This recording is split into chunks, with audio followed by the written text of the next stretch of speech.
Hello everyone and welcome back to another video. So today I want to talk about death and I want to talk about Primarchs because the latest Primarch novel is the Konrad Curze one and it features a very interesting conversation with Konrad Curze and the Emperor of Mankind. So let's jump in and let's get started. Of course, since I'm going to be talking about the Konrad Curze Primarch book, then you may want to turn the video off if you haven't read it. I'm only going to be talking about the bit at the end where he's facing the assassin. I'm not going to be talking about the rest of it, so if you haven't read it and you feel like you don't want to be spoiled, then turn the video off and come back once you've read the book. You should read the book because it's an amazing book, or listen to it on audio because it has audio. It's amazing as well. Go do it. Go download it. Link in the description down below. Now, we all know how Konrad Curze dies. Konrad Curze lets himself be killed because it's the vindication of, him winning, or what he seems to be in his own mind of him winning.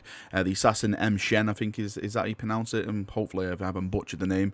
But we all know the story that he let himself be killed off the assassin.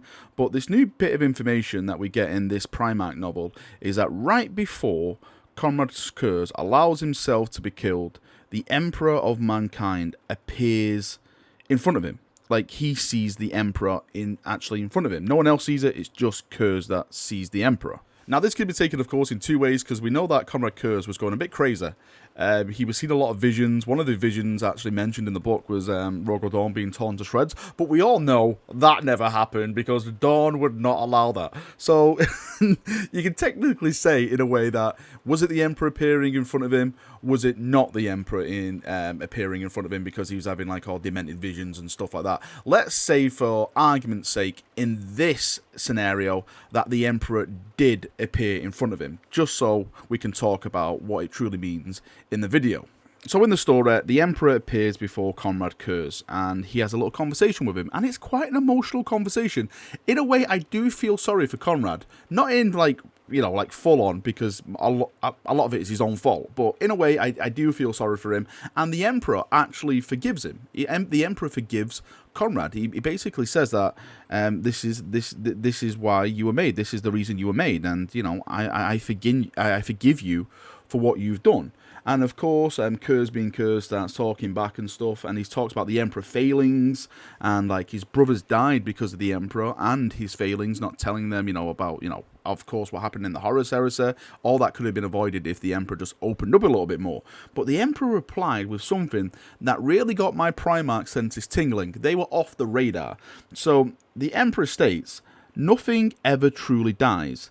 Death is only a state of transition." So the million-dollar question I got from this now is, what happens when a Primarch actually dies? We all know that the Emperor was aided by Chaos powers when he made the Primarchs. That is the old school law. We all know that. We all accept that. Chaos was involved somehow. The Emperor kind of tricked them, and so the Chaos spread them across the galaxy, and that's why the Emperor went out, collected them all like Pokemons, and that's why some were raised on some good planets, aka Gilliman, and some were raised on not too good planets, aka Curze, and their personalities matched where they were raised and all that kind of stuff. This is what made us love the Primarchs and everything, as we do to this day. But what happens when that essence dies? Does it go back into the warp? Does it ascend to a different level? Does it go maybe somewhere where the Emperor designed? Does it go to the Emperor? Does it go back to the, well, of course not the Golden Throne, because the Golden Throne was designed, well, it wasn't designed after, but the Emperor was tinkering on it and stuff during the Primarchs. But there's a lot of questions, like, if they don't die and there's nothing, then where is that essence? Because it's such a powerful essence. It's the Emperor's essence mixed with chaos. It's not like it's just going to go and sit in the corner and be quiet. This is very, very powerful stuff. By the way, sorry, if you can hear rain, it's just started thunderstorming outside. So please bear with me while we delve into this. So the next thing is the Primarchs that are dead, right? The Primarchs that are 100% completely dead, without maybe they could be alive, is, of course, you have Sanguinius. We all know Sanguinius ate the dust. He died. Horus killed him. We know Konrad Curze is dead. He basically got his head chopped off by the assassin, or let the assassin chop his head off. We know that Ferrus Manus is dead. He lost his head.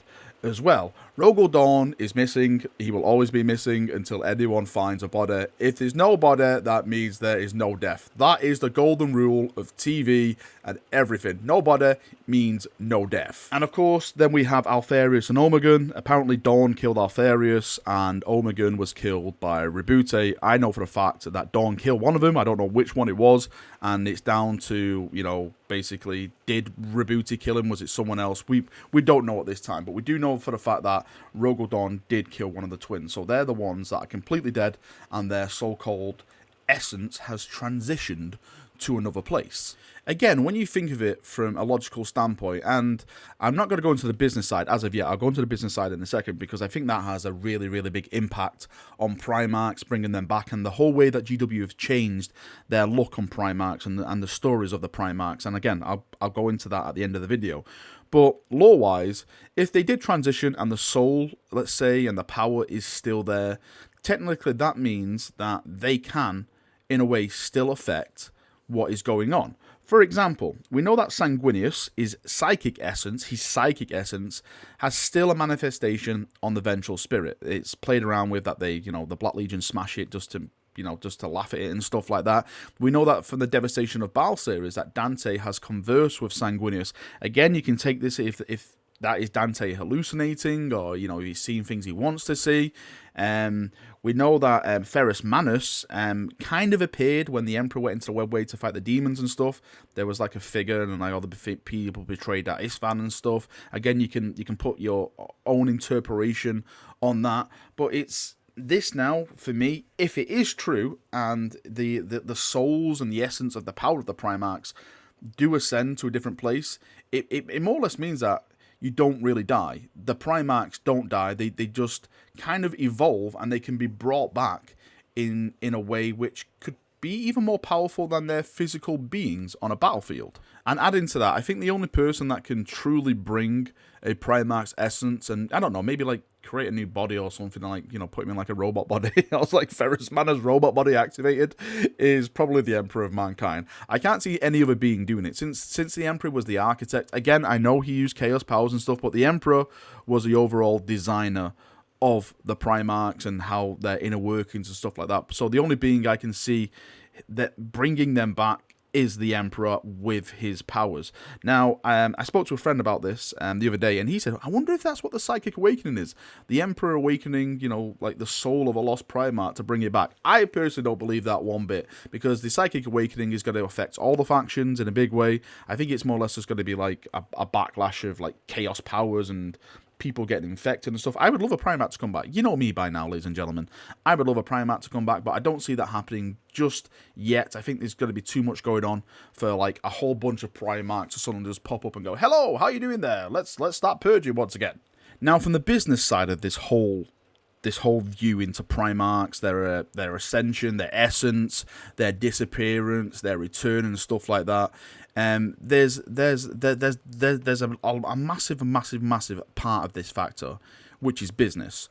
Because for those of you who don't know by now, Primarchs equal a lot of money. They do. It's simple. Primarchs in the Horus Heresy shown GW that, hey, if we bring these people back, they sell very, very well. Selling means a lot of profit. A lot of profit means happy investors and stuff like that. So Primarchs are bank for GW. They do make the money. Now, when it comes to the Primarchs, now I've been noticing little things. Like, for example, Rogel Dawn's full body used to be encased in amber. His full body used to be encased in amber aboard the phalanx. Now, it's only his hand that's encased in phalanx aboard it's only his hand that's encased in amber aboard the phalanx. People like Vulcan, we've learned that he's a perpetual. Vulcan can't die. There was a lot of mystery. Oh, Vulcan's dead. Yeah, they're all dead. The White Scar Primarch, Jagatai Khan. There's a book series where there's a full company that has gone into the Webway now to start looking for their Primarch. The Corax was previously mentioned in a short story where Corax is like this kind of like Batman warp fiend. He's like embraced his chaos powers, but he's not really like he's he's not really a bad guy. He's just using the powers that the Emperor made him with to start hunting heretics in the Eye of Terror. So again, we've confirmed that he has not died. There's hints in like the Ashes of Prospero, like where some of the Stormcallers, is it Stormcallers? I forgot what the bloody Space Wolves are called now, where they're seeing visions of like Lorgar returning, Jagatai Khan returning, Russ and stuff like that. The hints are there. It doesn't mean they're coming back, but GW are applying the foundations for their return. Again, it doesn't mean that they're coming back, but the foundations are there to be built on for them coming back, because they know if they bring a Primarch back, it will make money.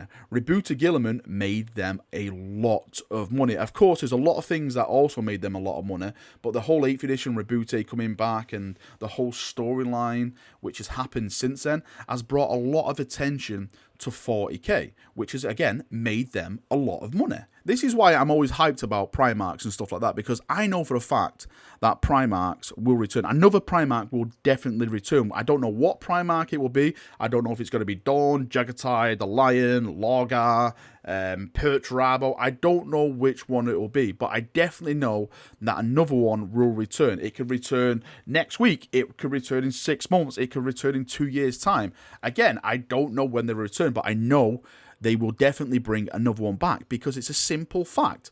Primarchs make money, and money is one of the main things when you run a bit. Well, it is the main thing when you run a business. If you don't put money before everything else, then you're probably not going to be in business for that long. All right, chaps, that is me done for another video. I hope you've enjoyed it. Again, if you haven't read the Primarch series, go and start reading them. This Konrad Curze one was one of my favourite ones. It really was. And I'm not really a big fan of Konrad Curze, because he kind of, ripped my father's throat out, and I will never forgive him. An absolutely unprovoked attack. Unprovoked attack when Dawn was just telling him that he's basically a noob. And he took it out on Dawn because he just couldn't live up and, take what he really was.